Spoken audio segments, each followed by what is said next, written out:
ಕೆಲ Muslim ನಾಯಕರುಗಳನ್ನ gate pass ಕೊಟ್ಟಿರುವಂತಹ ವಿಚಾರಕ್ಕೆ ಸಂಬಂಧಪಟ್ಟಾಗೆ KN ರಾಜಣ್ಣ ಏನ್ ಹೇಳ್ತಾ ಇದ್ದಾರೆ, HC ಬಾಲಕೃಷ್ಣ ಅವರು ಇದನ್ನು ಹೇಗೆ ಸಮರ್ಥಿಸಿಕೊಳ್ತಾ ಇದ್ದಾರೆ, ಬನ್ನಿ ಇಬ್ಬರ ಸ್ಟೇಟ್ಮೆಂಟ್ಸ್ ಅನ್ನ ನೋಡ್ಕೊಂಬೋಣ. ಈಗ ಶಾಮನೂರು ಶಿವಶಂಕರಪ್ಪನವರು ದಿವಂಗತರಾಗಿದ್ದಾರೆ. ಅವ್ರ ಬಗ್ಗೆ ನಾವು ಯಾವುದೇ ರೀತಿಯ ಕಾಮೆಂಟ್ಸ್ ಮಾಡಬಾರ್ದು, ಗೊತ್ತಾಯ್ತಾ.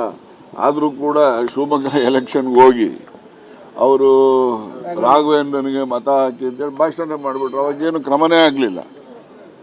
Is it not amounts to indiscipline? ಮತ್ತು ಅವಾಗ ಇವರೇ ಎಲ್ಲರೂ ಇದ್ರಲ್ಲ, ಏನು ಮಾಡ್ತಿದ್ರು ಇವರೆಲ್ಲ? ಅವ್ರಿಗೆ ಅಟ್ಲೀಸ್ಟ್ ಒಂದು ಮೌಖಿಕವಾಗಿ ಹೇಳೋವರೆಗೂ ಮುಗಿಸ್ಬಿಟ್ರಿ. ಮೌಖಿಕವಾಗಾದರೂ ಕೂಡ ಅವ್ರಿಗೊಂದು ಎಚ್ಚರಿಕೆ ಕೊಡಬೇಕಲ್ಲ, ಏನೋ ಕೊಟ್ಟಿದ್ರ? ಮತ್ತು ಅವ್ರು ಹೋಗಿ ಡಯಾಸ್ ಹಾಕೊಂಡು ಡಯಾಸ್ ಮೇಲೆ ರಾಘವೇಂದ್ರನಿಗೆ ಮತ ಹಾಕಬೇಕು ಅಂತ ಹೇಳಿ ಮಾತಾಡ್ತಾರೆ. ನಾವು ಅವ್ರ ಬಗ್ಗೆ ಆರೋಪ ಮಾಡ್ತಾ ಇಲ್ಲ, ಸಂಗತಿ ಹೇಳ್ತಾ ಇದ್ದೀನಿ ಅಷ್ಟೇ. ಅವೆಲ್ಲನೂ ಕೂಡ ಇಂಡಿಕೇಶನ್ನು ಇಂಡಿಸಿಪ್ಲಿನ್ಗೆ. ಅದೆಲ್ಲ ಈಗ ಅವ್ರದ್ದು ಘೋಷಣೆ ಆಗೋದಕ್ಕಿಂತ ಮುಂಚೆನೆ ಹೋಗಿ ನಾಮಪತ್ರ ಸಲ್ಲಿಸ್ತಕ್ಕಂಥ. ಅಲ್ಲಲ್ಲ, ಇದು 4 ಗೋಡೆ ಮಧ್ಯೆ ಆಗಬೇಕಾಗಿತ್ತು. ಬೇಕೋ ಬೇಡವೋ ಇದು ಆಚೆ ಬಂದ್ಬಿಟ್ಟಿದೆ. ಬಟ್ ಇಲ್ಲಿ ಏನು ಅಂತ ನಮಗೆ ಇನ್ನೂ ನಾವು ಗೊಂದಲದಲ್ಲಿದ್ದೀವಿ. ಏನು ಯಾರ್ದು ಏನು ತಪ್ಪು ಅಂತಕ್ಕಂಥ ಗೊಂದಲದಲ್ಲಿದ್ದೀವಿ. ನಾನು ಅಂದ್ಕೊಂಡಿದ್ದೀನಿ ಜಮೀರಣ್ಣ ಏನು ತಪ್ಪು ಮಾಡಿಲ್ಲ ಅಂತ ಅಂದ್ಕೊಂಡಿದ್ದೀನಿ. ನಾನು ಜಮೀರಣ್ಣ ಏನು ತಪ್ಪು ಮಾಡ್ತಕ್ಕಂಥ ವ್ಯಕ್ತಿ ಅಲ್ಲ. ಅವನು ಸ್ವಲ್ಪ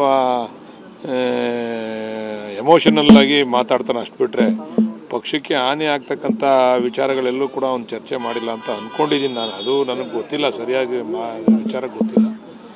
ಆದರೆ ಇದು ಜಾಸ್ತಿ ವಿಕೋಪಕ್ಕೆ ಹೋಗದೇ ಇರತಕ್ಕಂಥ ರೀತಿಯಲ್ಲಿ ಇದನ್ನು ಇಲ್ಲಿಗೆ ಮೊಟಕು ಮಾಡಬೇಕು ಅಂತೇಳಿ ನಾನು ಹೈಕಮಾಂಡಲ್ಲಿ ಮನವಿ. ಜಮೀರಣ್ಣನಿಂದ ಏನಾಗಿದೆ ತಪ್ಪಾಗಿದೆ ಅಂತ ನಾವಂತೂ ಅಂದ್ಕೊಂಡಿಲ್ಲ. ಅವನು ಸ್ವಲ್ಪ ಎಮೋಷನಲ್ ವ್ಯಕ್ತಿ, ಕೆಲವು ಸಂದರ್ಭದಲ್ಲೂ ಉದ್ರೇಕಗೊಂಡು ಮಾತಾಡ್ತಾನೆ, ಅಷ್ಟು ಬಿಟ್ಟರೆ ಅವ್ನು ಪಾರ್ಟಿಗೆ ಹಾನಿ ಆಗ್ತಕ್ಕಂಥ ಯಾವುದೇ ಕೆಲಸ ಮಾಡೋದಿಲ್ಲ ಅಂತ ನಾನು ಅಂದ್ಕೊಂಡಿದ್ದೀನಿ. ಬಟ್ ಅದು ಏನೇನಾಗಿದೆ ಅಂತ ನನಗೆ ಇಂಟರ್ನಲ್ ಇದು ಗೊತ್ತಿಲ್ಲ ನನಗೆ.